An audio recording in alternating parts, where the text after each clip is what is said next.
Nighttime in Northern Ireland. And the police are making a routine stop on a farm trailer. The reason? They're trying to crack down on a fast-rising rural crime. Sheep rustling. It's been driven by rising meat prices. And a visit to a local sheep market like this one in Fermanagh shows why. The problem is that sheep are simply woolly bundles of cash. These are very good breeding ewes, and today at the sale they could make £150 each. And being docile animals, it would be quite easy to fit half a dozen of these in the back of a family hatchback. If you know a butcher who will turn a blind eye, lifting a couple of sheep is easy money. It's a headache for farmers like Paula O'Neill. Have there been an increase in thefts? You've got a problem at the moment? Earlier in the year we had a batch of 30 that was taken from an outlying farm.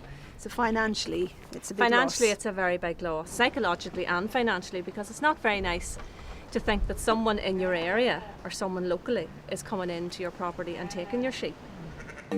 Sheep thefts across the UK have doubled this year. The recession is partly to blame. One sheep is stolen every 8 minutes. Thefts could top 66,000 by Christmas, and it's costing all of us over £5 million a year.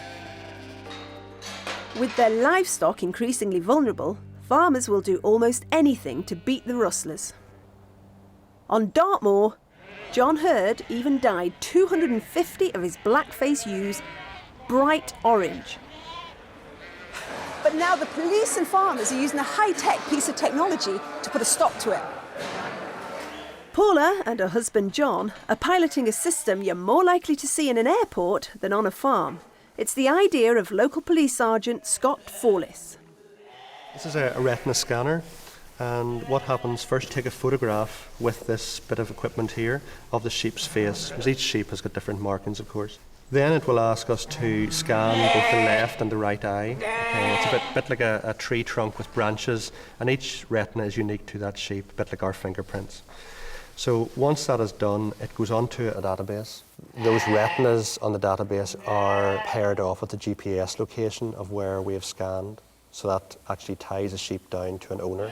It means then if they're stolen, we can identify those sheep very easily. So you could stop a trailer, scan a sheep, know exactly where it's from and who it should belong to. Yes. That's brilliant. Yeah. The police here are already getting inquiries from other forces as news of this deterrent spreads amongst farmers and the thieves.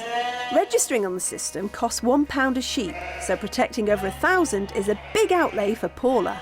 So Paula, farmer to farmer now, is it worth doing? It has definitely been worth doing. We would have found this has been very successful. This would be the first time now in a long number of years that we can say that we haven't had any sheep taken. And on the daily count now, we're all present and correct. So I think we have to thank Sergeant Follis's team for introducing the pilot scheme to this area. Traditional measures to beat the thieves do work as well. On my family farm, we feed the sheep away from the gates to stop them being an easy target. But as the war against rustlers steps up, some farmers are seeing that technology could be a useful weapon. Until the retina scanning takes off, perhaps the key to beating the sheep rustlers is something that we're very good at in the countryside. Good old-fashioned neighbourliness and just looking out for each other.